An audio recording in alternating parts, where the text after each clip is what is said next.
Right then guys, it's PSL here, and today I'm here for the first episode in my series on Grand Prix Manager 2. Now I'm sure me doing a series on this game will be a surprise to some people, because I've done two videos previously on this game. The first one in which I discussed how I didn't fully understand this game and how I thought I was missing a few things, and then the second one basically saying that I'm pretty certain it's impossible to win a championship with 40 on this game. Well, I'm sure you can win it, but you'd have to cheat. I don't think you can win a championship at 40 legitimately, and if you can, it's really difficult.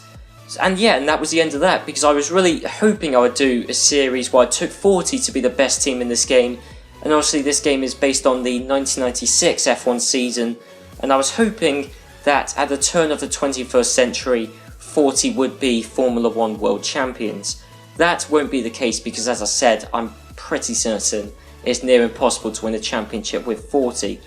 But I am going to do a series on this game, and well, let's click on long-term contract, semi-pro.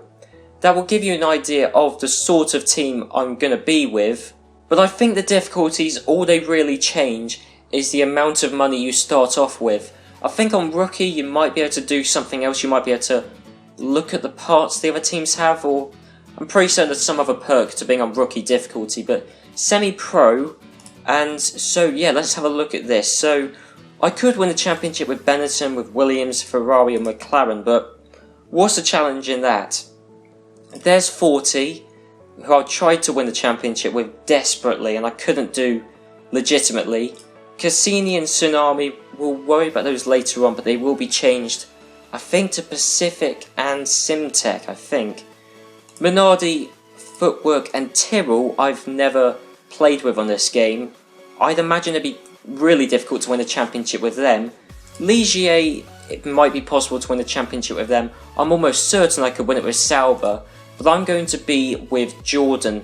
So, can the plucky Jordan team beat the greats of this era of Formula 1? Williams, Ferrari, Benetton, McLaren. Can Jordan beat them? Well, let's find out. So let's start the game and yep, let's go. First things first, we've got to do some housekeeping. You may recognise, well you may not recognise this picture in the background. That's because I am running a 1996 mod of this game, which is a bit weird because this game is based off of the 1996 F1 season. But well, let me just quickly show you. Drivers, as you can see, Villeneuve's called John Newhouse. Because the mod isn't properly installed at this point, it's a little bit weird. But as you can see, firstly he's called John Newhouse, and secondly his salary is only $500,000, which is ridiculously cheap for, you know, the next hot prospect of Formula 1 and, you know, world champion in a year's time. So that changes, I mean that's kind of like the big thing, is it changes drivers' salaries and a few other things. So to get the mod properly installed, I will leave a link to the mod in the description if you guys want it, because I do recommend it because it does make the game more realistic. So load up the mod, because this is quite annoying to do. So then go back on customize, go with the teams, and then go with Jordan. Yep. Because I've won the championship with 40 before, but it was in this glitch state currently. As you can see, I'm Jordan, but I've got $8 million. Now I shouldn't have $8 million because, well, I shouldn't. I mean, that's the amount of money Benetton would have on this difficulty. And I won a championship with 40, but it was in this state, but it was like a 40 Benetton hybrid. So, yes. So to get Jordan proper, we have to load the mod back up and then go back into Jordan. So now we're running it properly, a proper Jordan in this mod. So yeah, that's that, $5.6 million, and first things first, we need to sign some people for the upcoming year. So as you can see, our chief designer is Gary Anderson. We want, I mean, again, because I'm sure there's lots of people watching this who know this game much better than I do, but I found for me that 20 excellent employees and 15 very good ones has worked well for me in the past. If I should get more, if I should get less, or whatever, anything you guys suggest, leave it down in the comments and I will do it for the second episode, because I am planning to do, well, I'm not bulk recording these videos, that's basically my point. So we're going to replace Gary Anderson for next season. We want Adrian Newey because, well, I mean, fantastic Formula 1 designer. But also we want to weaken Williams as much as possible because they're the big threat in this game. Benetton and Ferrari particularly we have to watch out for, but Williams are the main threat. So we want to weaken them as much as possible. Okay, salary. Generally want to up their salary by around 10%. I know 550,000 doesn't work, so 575,000 for 3 seasons. I don't know if you can get him for less, and I don't know if you can get him for more seasons. All I know is you don't really want anyone for more than 3 seasons because everybody's ability alters slightly over the course of, each season in this game. So, I mean, Adrian Newey's the best at the moment. He might stay the best, but he also might deteriorate. 3 seasons time he won't be dreadful, but as you can see 5-star ability right now, but in 3 seasons time if we're really unlucky he might be a 4-star, maybe if we're really unlucky a 3.5 star. But we at the end of the day we've just got to weaken Williams, so we'll do that. I clicked the wrong thing. Okay, back onto this. 575 3 seasons, click offer deal rather than okay. Yep, he accepts that. So, just rinse and repeat. Another 20, excellent, and 15, very good. We'll get Pat Simmons, purely because it's not a good idea to only weaken Williams. You do want to watch out for Benetton as well, but also, I just know more about Pat Simmons than I do about, was it Tim Preston for Williams? I think it was. So yeah, 80,000. And then Chief Mechanic. This is something you don't have in F1 Manager, is a Chief Mechanic. It all comes under your Technical Director. Generally you don't need as many Assistant Mechanics, but I'll just get 2015 because that's just a default really. So we'll get Carl Gaden, whoever, from Williams. We'll get him for $65,000 for another 3 seasons. And finally, Commercial Manager. They're important. You do need a good Commercial Manager. I mean, Ian Phillips, the legend from F1 Manager, but we will need to replace him with Jim Wright from Williams. In fact, Jim Wright's an F1 Manager as well. So, well, of course, F1 Managers, it's based off of the 1999 season, and not that much change from 96 to 99. So, $175,000, 3 seasons, and bang, so we got all that set up. Oh no.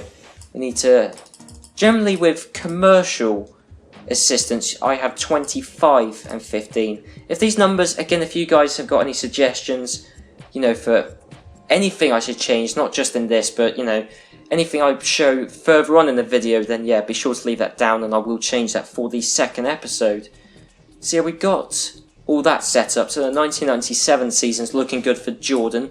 Drivers, I won't sign in this episode. That is something you guys can suggest for the upcoming episode, is drivers you want me to sign. So, as you can see, we got all the drivers here. Villeneuve, in fact, just to prove it, Villeneuve's salary won't be $500,000, it will be $4.5 million, which is much more realistic. So, yeah, so Villeneuve, we don't really want him because, I mean, A, he's quite expensive, and B, he's Canadian, and that's not being nationalist or anything, because I mean basically the aim of this season is to finish, I don't know whether it's the top 4 or the top 5, but it's either the top 4 or the top 5. You've got to finish in for the major engine suppliers, Renault, Mercedes and Ferrari, to give you one of their engines. So yeah, we need to finish in the top, I think it's top 5, but just to be safe, the top 4. But if we want Renault to give us an engine, we need a French driver. So we got Bouillon, he's always a good shout. Bouillon's actually a half decent driver and French. Panis Alesi's really expensive. But if we want Mercedes engines, we need someone who's German. So Michael Schumacher, Frentzen, and same for Ferrari, we need an Italian driver, but we've already got Morbidelli as an Italian driver, of course, alongside our 2 race drivers, Martin Brundle and Rubens Barrichello. So, yeah, of course there's those drivers. There's also, if you go in the experience pool, we've got people who were recently in Formula 1 and, you know, have... I don't quite know what the permutations are for the experience pool, but people who have recently retired or recently were in Formula 1. Takane Yue is actually not a half-bad driver in this game, only because, well, look, he gives you $3 million. Anyone with a star next to their name gives you money. So Takane Yue is quite good if you're a smaller team, because he's, in my experience, not half bad, and he gives you money. And of course we've got Mark Blundell, Carl Venlinger, Zanardi, Pierre Luigi. I can't say his name, I can't pronounce it, but Martini, former Minardi driver, Pierre Luigi. I think I've got it that time. And then Aguri Suzuki, Roberto Moreno, JJ Leto, lots of recognisable names. But if you go on the rookies, look at this. Ralf Schumacher, Zonta, Redon, Montoya, Sarazan, Genet, Esteban Tuero, Takaki, Nakano. Nakano's a paid driver as well, but he only gives us $500,000. Matsukana's another one. Damata, Wirtz, Trulli, Alonso Jr., Ralph Furman. Lots of people who were in the very near future in Formula 1. And yeah, I recognise Pedro Della Rosa, another one. But these, I've never actually signed any of these drivers, but I don't think any of these guys are that good, at least initially. I think Ralf Schumacher isn't too bad at the start, but I've never signed him myself. But I know, the only reason I say that is because he quite often does get signed from what I've seen, so he must be alright. And yeah, so yeah, driver decisions, I'll leave that up to you. So again, be sure to leave down in the comments any drivers you reckon I should get, but bearing in mind, we will need someone who's either French, Italian or German. It doesn't even matter if they're our test driver, but we just need someone of that nationality.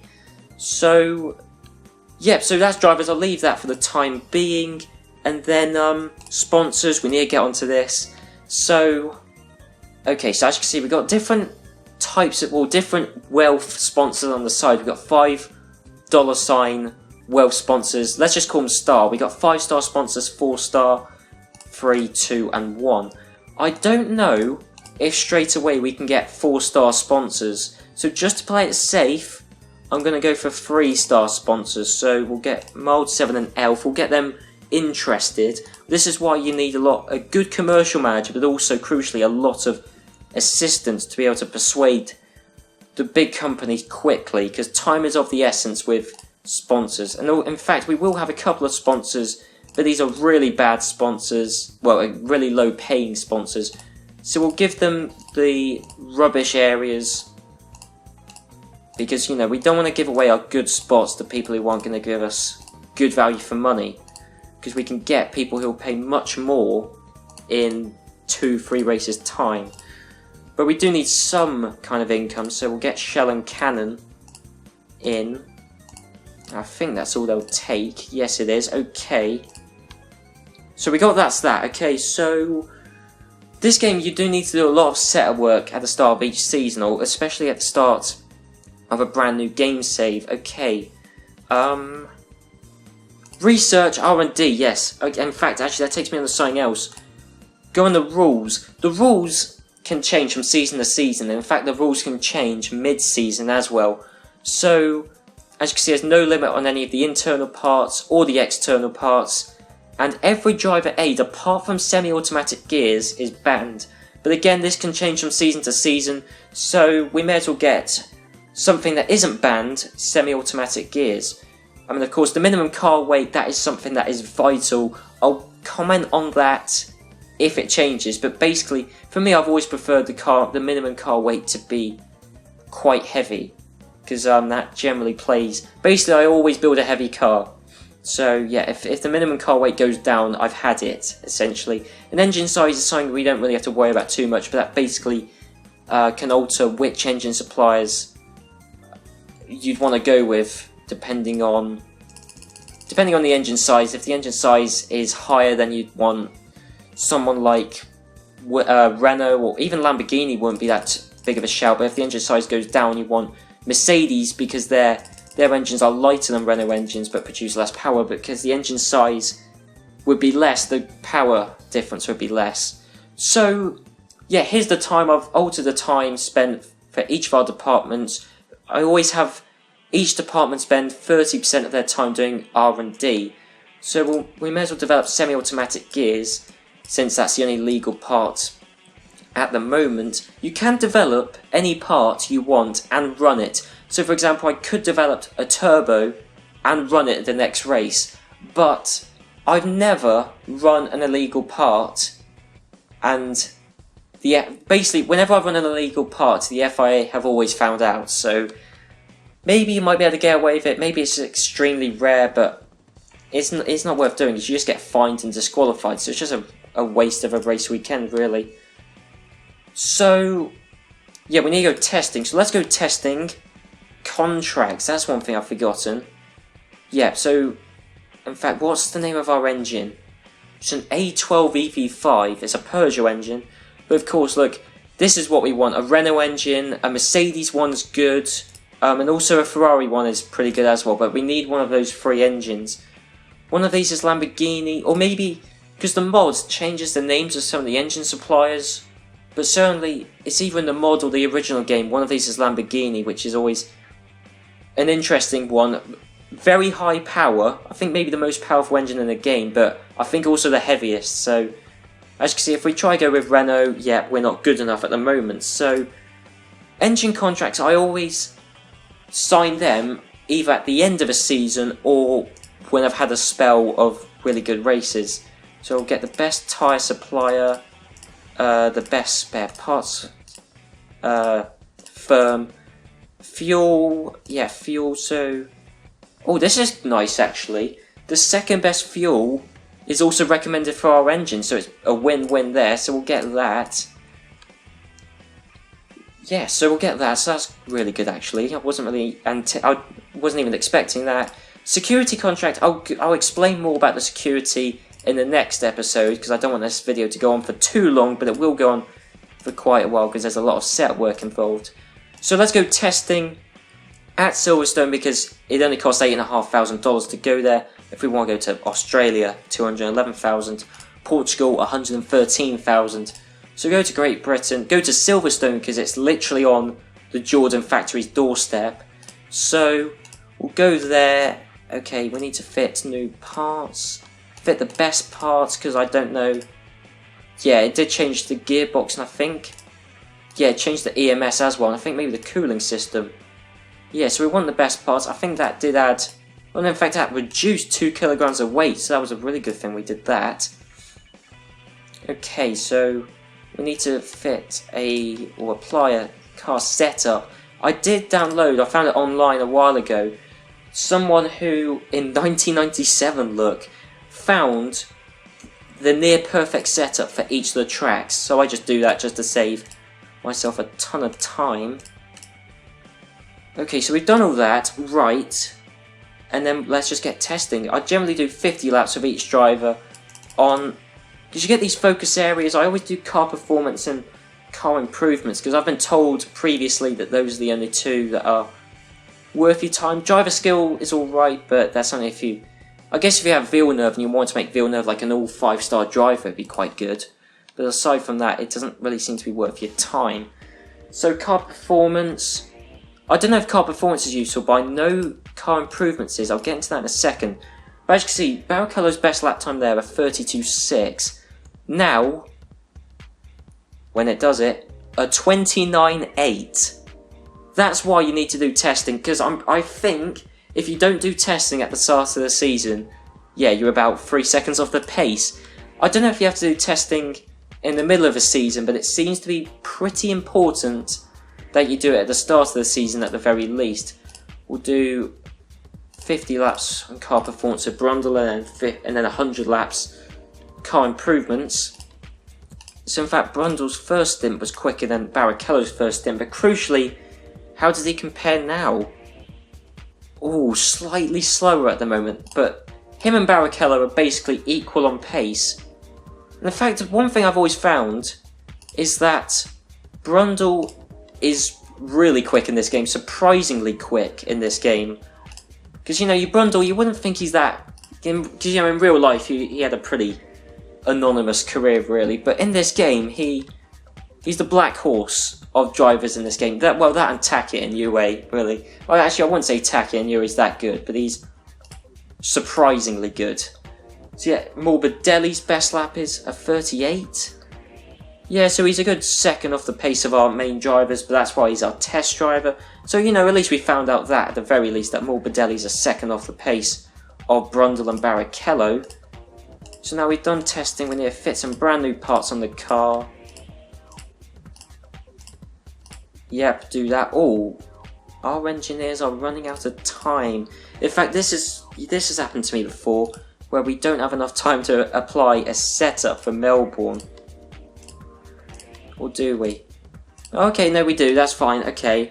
So, we've done that, but if we go back on this, back in car internals, if you click advice, as you can see, this is why you need to, at testing, do car improvements, because as you can see, now we've done that, we need to improve our vanes, brake system, suspension and steering system. Also our engine power, but there's nothing we can do about that. So, vanes and brake system, we can do that. So if we go on manufacturing,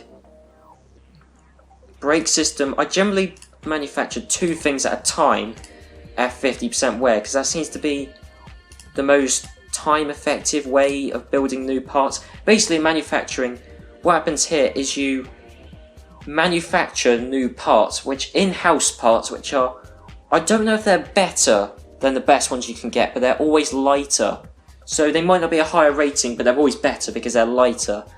So we'll have them on the go. It takes a long time to manufacture these, so it's not something you can rely on to move up the grid, but it's always a nice little bonus to have. And this is why, I think it's, yeah, your chief engineer, it's why you often want quite a few good assistants as well, because that helps to speed up the process, I think.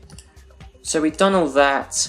Facilities, I don't know if these are useful. I think maybe the CAD CAM networks are quite good, but again, that's something you guys can leave in the comments, is anything, if any of these are essential, I will get these for the next episode.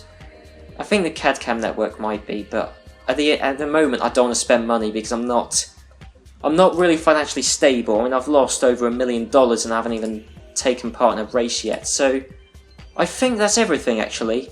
We are manufacturing semi-automatic gears, aren't we? Yes, we are. Yeah, so let's head on into the race. Here's where things get a little bit interesting. I know in the previous video, or the previous 2 videos I've done on Grand Prix Manager 2, people have gone angry with me at this because I don't watch the race because, well, I mean, I'll show you this because I don't understand this race HUD, and I know it sounds a little bit lazy, but in a race, I've tried to do a race before, but what always happens to me in a race is I think I always either don't change tyres. I try to change the tyres, but I don't for some reason, or I run out of fuel, and I don't know how to change it. All I know is in qualifying, send Barrichello out, click on this, you want to do or die. It's overpowered, but you need to do it. Well, I'll tell you something, if you're doing a career mode with 40, you have to do this, because or else you'll really struggle to make it within 107%. So yeah, do that for Brundle. But if you're not 40, especially if you're a midfield team or a top team, it's overpowered. As we shall probably see, Barrichello doing his first flying lap. Damon Hill's broken the qualifying lap record, and Barrichello has just smashed that recently broken qualifying lap record by over 3 seconds. That's how overpowered it is. It's ridiculous. So we'll wait for Barrichello to be on his 4th lap, and then we'll tell him to come back in. Clicking the spanner to tell him to come back in. Barrichello's, yeah, that happens sometimes. I think it's a car failure. It said reason unknown, but he didn't run out of fuel because Brundle made it back. So we'll just move out of that. Qualifying's OP, and then the race, I will be honest, is complete luck of the draw with the race. Complete luck of the draw. So, as you can see, dominated qualifying. I don't do the race myself because I always do something wrong, whether it's tyres or fuel or, I don't know, but I always do something wrong in the race because I don't understand it. I've tried it a few times. But yeah, again, if someone in the comments does really want to give me a properly detailed explanation of how to operate the race, then I might do that instead of skipping through the race. But as you can see, we're just going to sim through the race. Only, as you saw, I think there were about 6 guys who failed to make it within the 107%. But regardless of how many people don't make it within the 107%, only the slowest 3 don't take part in the race, which is quite annoying because there would be situations where if everyone who didn't make it within 107% didn't race, there'd be like an 8-car race, which would be hilarious. And that's pure. And the only reason so many people didn't make it within 107% is because, well, we were overpowered in qualifying. So Hill, Villeneuve, Berger, yeah, it's a pretty predictable top 3, but we do need to score some points, and we didn't. Not even close to the points. I think both of our guys were tired then, in fact. So, yeah, an accident for Martin Brundle and brakes for Barrichello. Okay, that doesn't matter too much, or it does matter a bit actually, because we do need to have a decent race result soon for, yeah, we do need a decent race result soon so we can get some sponsors in. We're fine for now, but, yeah, hang on, did the semi-automatic, yes, semi-automatic gears have been developed, so we can fit them now. Yes, we'll fit them. They added, what was that, 5 kilograms of weight. You do have to, car weight is vital in this game. I think a good rule of thumb, you don't want to go over 100 kilograms over the minimum weight. Because I've done that before on when I've played this game, is I've got Lamborghini engines because they're really powerful but really heavy. Go way over the minimum car weight. You can go over it, but yeah, over 100 kilograms over, and regardless of what car you've got, you ain't going to get close to race-winning pace. So yeah, fit new parts. Car setup. Interlagos, for me, seems to be one of the most successful tracks on this game, but now that I've said that, I probably won't be anywhere. So, yeah, so we'll do the overpowered do-or-die qualifying, and hopefully one of our cars can make it to the end of this race. As I said, the race simulation, it's a complete luck of the draw, with where we finish, whether we break down or not, but as I said, I don't understand the race HUD. But yeah, Barrichello has broken the qualifying lap record, which was a 20 dead, or 1 minute 20 dead, with a 1:16 dead. 4 seconds around a short lap. That's astonishing. But yeah, you will see that message a lot, lap records being broken. Brundle hasn't beaten Barrichello's time, but it doesn't matter. Brundle's going to be roughly on the pace because Barrichello and Brundle, both of these guys are very quick drivers in the game, and both are quite equally paced, I think. 4 tenths off, that's a little bit more than I was expecting. Yeah, here's what I was on about. Look, only 6 cars qualified within the 107%, but annoyingly, 19 are going to be racing. Well, I say annoyingly, I mean, to be fair though, if only 6 cars race, we would be guaranteed points, which would be fantastic, but hey, what can you do? I guess that this would happen in real life as well. So, yeah, it would happen in real life, because there's no way the FIA are going to go, oh yeah, 6-car race, that'll be good. Well, okay, America 2005, but that was not to do with the 107% rule, so we'll sim that. Barrichello won! Yes! Rubens Barrichello has won his home Grand Prix. Fantastic. That is perfect. It's brilliant for Barrichello. What about Brundle? Brundle got 6th. Way off his teammate, but he got a point. That's fantastic. Well, we've taken our first race win, and only the 2nd race in this series. Villeneuve came last. In fact, both Williams were at the back. What happened to them? What happened to them? Both of them got involved in accidents. Wow. And I love how, look at this. Coulthard and Hakkinen both ran out of fuel, but yet still finished the race. Which I don't really quite understand how that works. I don't know. I don't think that should be allowed. I think Brundle should move up to 4th place, but whatever. I don't know. Who knows? It's the logic of this game, but we will see that quite a lot where people retire but yet still finished. So, yeah, that's brilliant actually, because we do... I think I've already said this. Oh, this is rare. This rarely happens actually, but yeah, occasionally drivers can be unwell, and then yeah, they miss a race, and it's happened already. Mika Salo is unwell and won't be at the next race, which I think is Buenos Aires. That is really rare actually. Oh well, right, yes, we need to check in at sponsors. Thankfully, Barrichello's win means that those 3-star sponsors we tried to get, they'll actually want to sponsor us now. So I'll tell you what I'll do. I'll do the next race and then end the episode off. Actually, this has been going on for a while actually. Do you know what? To stop this video from going on too long, I will end the episode here.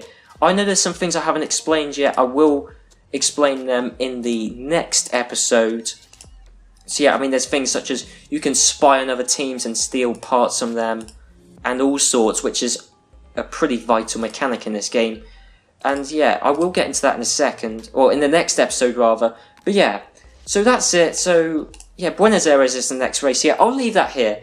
Let's check the Drivers' Championship standings. I know we've only done 2 races, but this episode was mainly set up and explanation. I do hope to get a season done every 3 episodes, maybe 4 episodes.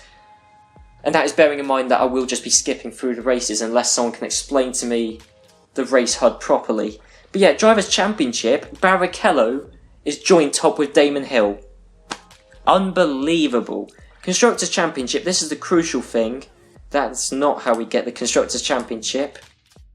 We're 3rd. So we're only 1 point behind Ferrari, only 5 behind Williams, and look, we're 4 ahead of Benson and 5 ahead of McLaren. But yeah, we need to finish top 4 or top 5. But yeah, top 4 to be safe, and you know what? We're doing that at the moment. So that is fantastic. Ligier and Sauber will probably score points. Tyrrell and Arrows might. And I'll be amazed if 40 do, to be honest, because I can hardly score points with 40 when I play this game. So yeah, that is that. So yeah, that's it guys. So yeah, if you guys have enjoyed this episode, be sure to leave a like, comment down, of course, if there's anything I've done wrong or anything, you know, if you guys want to explain the race HUD to me or how to operate during the race, then yeah, that would be much appreciated. Or, you know, the other things really are facilities, are these useful, and if so, which should I get? And drivers, of course, bearing in mind the nationality of the drivers that we get. But yeah, I don't think you need a test driver, but I would like to get one, because I mean, we could just stick in Take and you in. He'll just give us $3 million, and then we can never use him. So we do want a test driver, even if it's just a useless paid driver. In fact, have any drivers been signed up yet? No one's been signed up yet, actually. So that's good. So yeah, I hope you guys have enjoyed this episode. So yeah, at the moment things are looking pretty good. We've got the pace when we can finish. We've got a race win. We're doing really well in the Constructors' Championship. And we've just recently got some 3-star sponsors, so we should now be financially stable. So things are looking brilliant at the moment, and I'll see you guys next time for the Buenos Aires Grand Prix and the future races in this 1996 season. So I'll see you then.